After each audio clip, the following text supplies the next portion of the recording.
In the tumultuous landscape of the 20th century in South Africa, where the struggle against apartheid was reaching its zenith, one figure emerged from the shadows of ignorance and prejudice: Terre Blanche.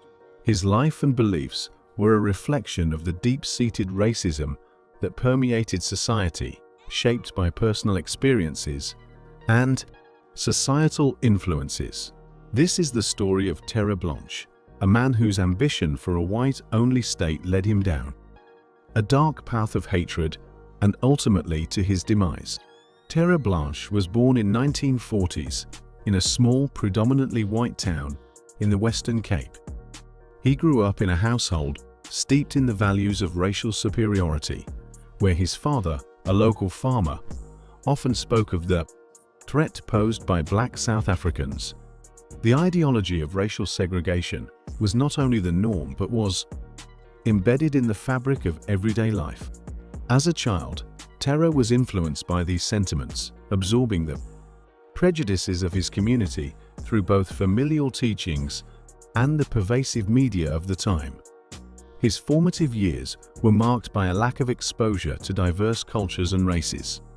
This isolation fostered a worldview that viewed white supremacy as not only justified, but as a divine mandate.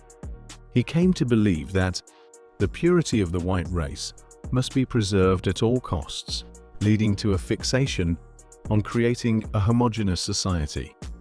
By the time he reached adulthood, Terre had developed a fervent ambition to establish a white-only state in South Africa. He believed that the only way to preserve what he called civilization was to segregate races entirely. He often articulated his vision in gatherings of like-minded individuals, where he justified his beliefs with pseudo-scientific theories and distorted interpretations of history. He claimed that black South Africans were inherently inferior, citing supposed failures in governance and societal organization as proof.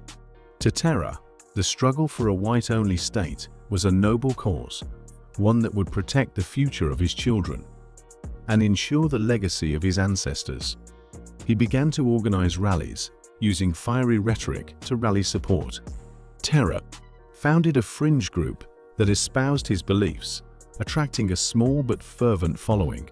They engaged in acts of vandalism against multicultural institutions and targeted those who opposed their views, all while cloaking their actions in the guise of patriotism. As the anti-apartheid movement gained momentum, Terre's rhetoric became increasingly radical. He viewed the growing calls for equality and justice as an existential threat. His group began to plot more drastic measures, including violent confrontations with activists. Terre believed that he was fighting a righteous battle, convinced that the end justified the means. However, as the socio-political landscape shifted, support for Terre's cause dwindled. The international community condemned apartheid, and internal pressures mounted. Faced with declining influence, Terre became more desperate and erratic, leading to a fracture within his group.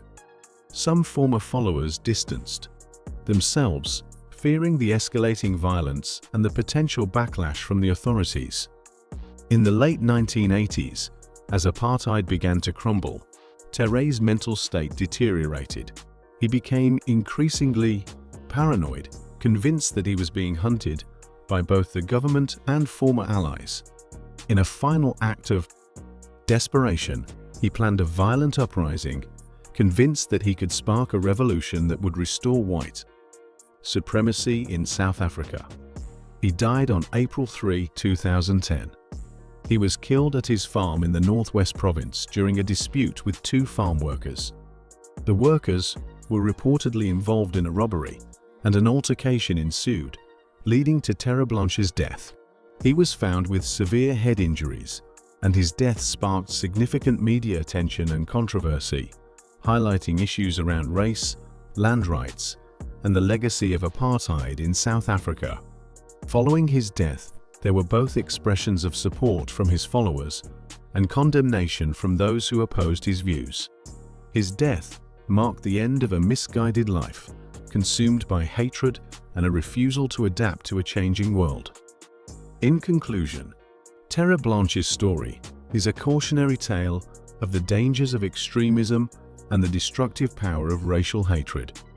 His life was a testament to the tragic consequences of a worldview rooted in fear and prejudice. In the wake of his demise, South Africa continued its painful journey towards reconciliation, striving to heal the wounds of a fractured society. Terre's legacy serves as a reminder of the importance of understanding, acceptance, and the ongoing fight against racism in all its forms. Thank you for watching. Please subscribe to the channel